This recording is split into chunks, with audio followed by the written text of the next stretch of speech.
嗱，站住聽清楚，1秒鐘都不要劃走。最近越睡越累，錢留住，家裏火氣越來越大，工作上明明差一步就成，最後偏偏卡住這件事，乜嘢只當成壓力大。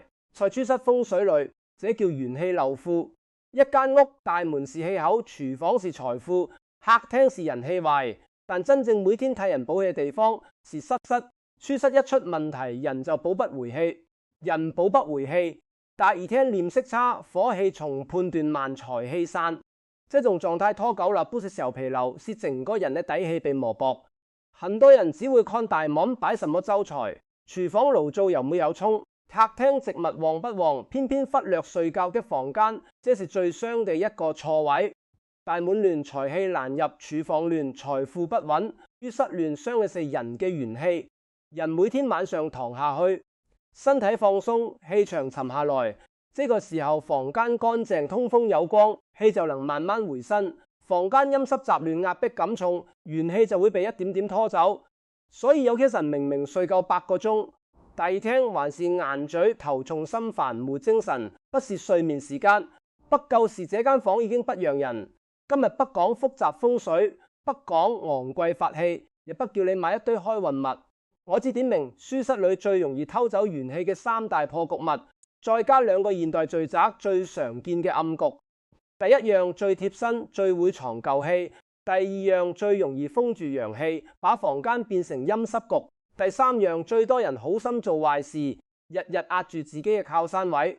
後面2個暗局很多套房都有，住咗10年都未必察覺，但最容易讓人睡不藏氣，財來財去。家裏有老人、小朋友，長期睡不好嘅人，這條片一定要聽完。現在先在評論共區打出8個字：元氣歸位，舊氣退散。不是叫你迷信，是先把決心立起來。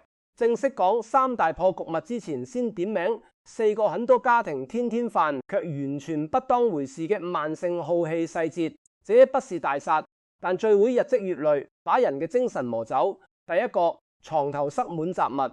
手機充電線、藥袋、賬單未拆包裹，全部放在枕頭邊。床頭是養神位，拔是雜物位，頭邊一亂，心神就難安。睡前最後接觸嘅是壓力，醒嚟自然不會清爽。第二個，穿過的衣服堆在床邊，外面穿回嚟嘅衣服帶着寒氣、街氣、人群雜氣，不洗不收，直接扔在床邊，等於把外面嘅毒氣帶進睡眠區。時間久落，房間味道變沉，人也跟着沉。第3個，歸室長期不開窗，很多人怕灰塵、怕熱、怕麻煩，一關窗就係幾天氣不走、濕不散，房間就會悶。歸室可以靜，但不能死。死氣太重嘅房間最容易讓人越住越冷，越睡越沉。第4個，床底塞滿舊物，舊鞋、壞電器、過期文件、舊箱子全塞在床底，眼睛看不見，不代表氣不存在。床底是承托位，床底一亂，整張床嘅氣就不穩。這4樣先記住，他們不是最兇，但最多家庭中招。真正有命嘅是下面3大破局物。第一大破局物就係長期不溫、不洗、不曬，床單、枕頭、被鋪，這種室內最貼身嘅舊氣海漫。很多人以為床單冇破就能睡，枕頭冇爛就能用，被子冇污漬就不用理。這種想法很傷。床品每天接住人嘅寒氣、脾氣、病氣、怨氣，白天在外面受了委屈，晚上回床上一感氣，氣就沉在布裏，生病出過汗，虛氣留在枕頭上，夫妻冷戰，背對背睡一晚，那股冷氣又會沉在被鋪裏。床單久不換，這張床就變成舊氣倉，人躺上去不是補氣，是在舊氣裏翻身。從物理上講，布會吸濕、吸味、吸灰塵、吸皮脂。從玄學上講，貼身布藝最容易藏人嘅衰氣和病氣。被子聞唔到，不代表乾淨。住久廊，人會習慣自己嘅房間味，但身體最誠實，一躺下就胡思亂想，一醒嚟就覺得累。很多時候不是命差，是床上嘅氣太夠。這類人有一個很明顯嘅狀態，晚上很困，躺下卻睡不實，早上醒嚟臉色沉，心腦臉悶，對人講話沒有耐性。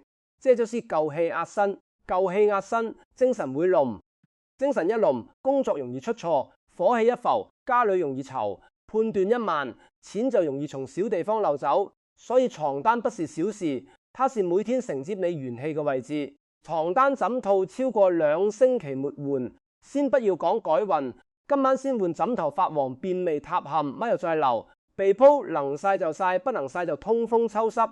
老人家最容易捨不得，一張被用10幾年，一個枕頭睡到變形，還算冇壞，不用還。這不是節能，是把舊氣留在身邊。我以前見過一位阿姨，她兒子工作一直不順，脾氣很爆，晚上睡不好，白天和家人3句不到就吵。一進房間問題很明顯，床單暗沉，枕頭發黃，被子有舊味，窗戶又很少開。那間房不是睡房，是舊氣沖。我叫他先不要買任何風水物，床單枕套全部換掉，被鋪拿去晒房間開窗3天。後來他說會子唔好突然發大財，但起床後呢股火氣淡了很多，這就夠關鍵。人火氣一低，事情就有轉機。第2大破局就是厚重心息，常年不時的蒼蠅，這一樣比床單更容易被忽略。床單貼身更流行去還蒼蠅瓜仔嚟。很多人自己把它當成牆一瓜一嶺，2年3年灰塵濕氣，房間裏的舊味全俾它吸進去。在風水裏，窗是氣口，窗簾就係氣口上的一道關。乾淨的窗簾可以藏氣，急沉的窗簾會困氣。尤其是深色厚窗簾，遮光很強，布料很重，長期不拉開，房間就會變成陰濕局。陽光進不嚟，濕氣散不走，氣就停在裏面。氣一停，人就沉。這種房間有一種特點，一進去就悶，坐一會就想躺，躺下又睡不深，醒嚟後心裏堵住，好像一天還未開始就已經累啦。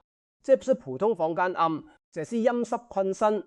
陰濕困身嘅人做事提不起勁，明明知道要整理就係不想動，明明知道要回信息就係拖着不回，明明知道錢要管就係懶得看賬。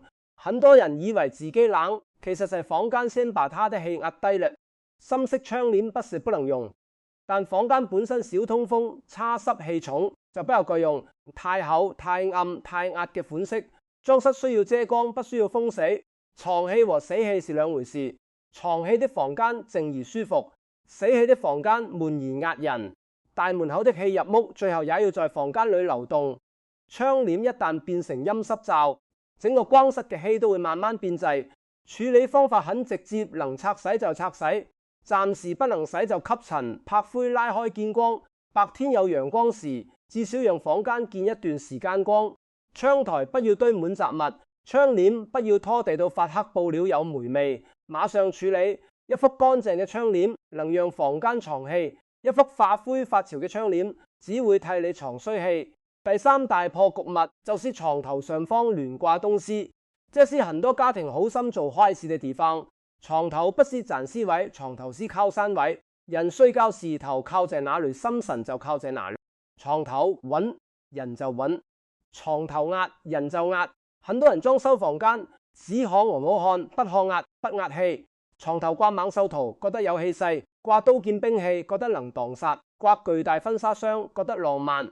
床頭上方做吊櫃，覺得省空間。還有人把已故親人嘅照片放在床頭，覺得可以天天看着。這些東西放錯位置，就會變成床頭壓氣。猛獸有動氣，兵器有割裂氣，大相框有沉重氣，吊櫃有壓迫氣，先人照片有思念氣。書室要收，不要鬥。客廳可以要氣勢，書房可以要風格。書室最要緊是安，人白天已經在外面受夠壓力，晚上回到床上，頭頂再壓一幅猛士灰，一把刀，一個重雙框，神經很難真正鬆下來。白天看就冇事，夜晚半睡半醒，身體先感受到壓迫。這種壓迫不一定嚇人，但會讓人睡不深，心不定，醒來有一股說不出的煩。夫妻房尤其忌床頭氣太硬，床頭硬，語氣容易硬，睡眠不穩，火氣先浮，原本一句普通說話都會變成刺耳。很多夫妻不是不愛，是長期睡在一個壓氣嘅房間裏，兩個人嘅火都收住。先人照片更要放對位置，這不是不孝，追失是活人養陽氣、養睡眠、養親密關係嘅地方。先人照片承載嘅是懷念和離別，天天睡在這份牽掛下面，人嘅氣會變沉。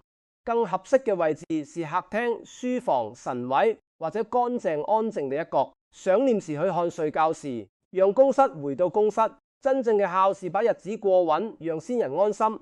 今晚回房抬頭看床頭猛獸圖，刀劍從相框吊櫃先人照片，先移出睡眠區。